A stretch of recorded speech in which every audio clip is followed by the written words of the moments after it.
Are you nervous about starting college or maybe heading back to campus? Let's talk about it.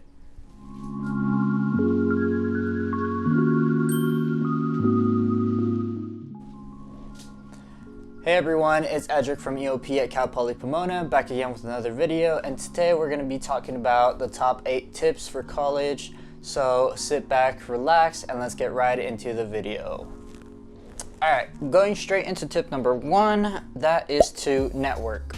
So what is networking? Networking is a fancy way of saying get to know people and make friends. That way you can make connections for the future, for jobs and stuff like that. So the easiest way to do this while you're in college is to join a club or a sport that you're interested in. That way you get to know people who will also share the same interest as you. Moving on to tip number 2, that is to take advantages of services that you already pay for. Alright, so hear me out. College is expensive and I'm pretty sure we could all agree on that. But when you pay for school, you're not just paying for classes that you go to. You're also paying for the health center, the gym, events, and the career center. So do your research, go to your college website, and see what tuition covers. That way you get the most out of the tuition that you paid for and get a better overall college experience. Okay, moving on to tip number 3, and that is that asking for help is not a sign of weakness. Alright, listen.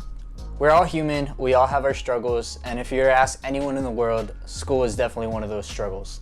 So if you ever happen to be struggling in one of your classes, just know that it's totally fine, it happens to everyone, but also know when's the right time to get help. So if you're struggling with calculus and have an exam within the month, make sure to go get help before it's too late. This means going to tutoring, going to professor office hours, or even seeking help with an advisor such as the EOP advisor. There's nothing wrong with getting help, and pretty much all schools encourage their students to go to these tutoring or study sessions because they know exactly how hard it could be. Okay, so moving on to tip number 4, and that is textbooks. Okay, so what about textbooks? Textbooks could be really expensive and some students may be tempted to not even buy them just because how expensive they are. But if you skip out on buying them, you're quickly going to learn that they are essential in order to succeed in your classes. So hands down, the best place to look for textbooks is your campus library, but there are other options in order to help save you a little bit of money.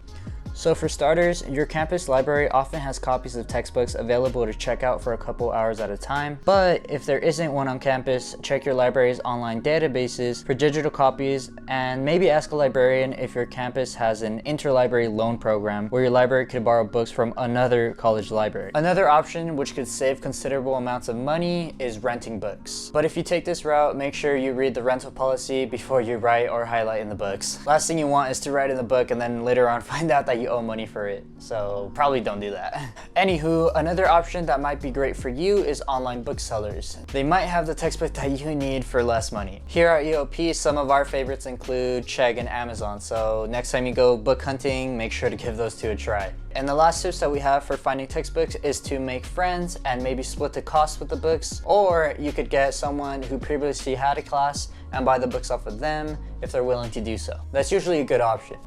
Okay, so that's it for textbooks, and let's move on to tip number 5, and that is that nobody is going to hold your hand. Yes, the rumors are true. As soon as you go into college, you're pretty much on your own. So the independence factor of college is pretty awesome for a lot of people, but it's also very risky if you don't keep yourself in check. So if you'd rather play video games or watch TV instead of studying for a day, maybe it won't kill you, but it's probably not going to be the greatest decision you've made. But if you do this consistently throughout your college career, it's definitely going to have a bad effect on you. After all, college is what you make it to be, so it's up to you to go to class, to seek help from an advisor or professors, procrastinate or not, or even party when you know you should be studying.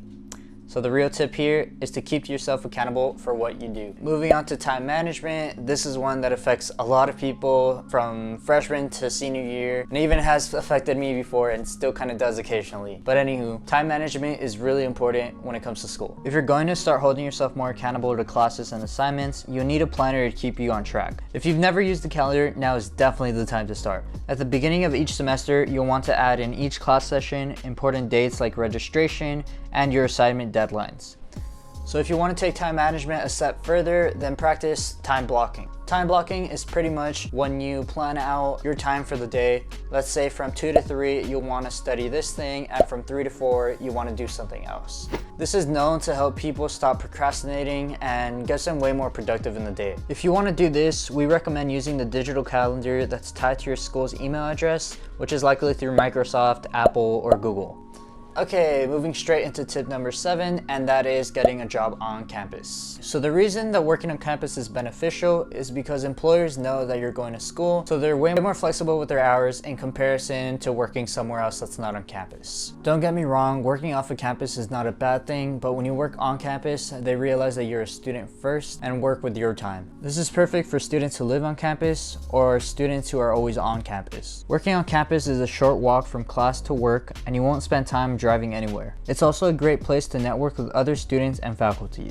If any of these benefits interest you, then you could apply to on-campus jobs through a website called Handshake. Handshake connects students to open positions, internships, and entry-level jobs on college campuses and around your local area. If you don't want to look through a computer to find these jobs, you could easily go around campus and look through the bulletin boards, which often have flyers about job openings and other things like that.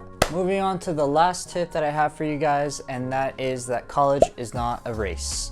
It's not written in stone that the moment you enter college, you have to finish in 4 years.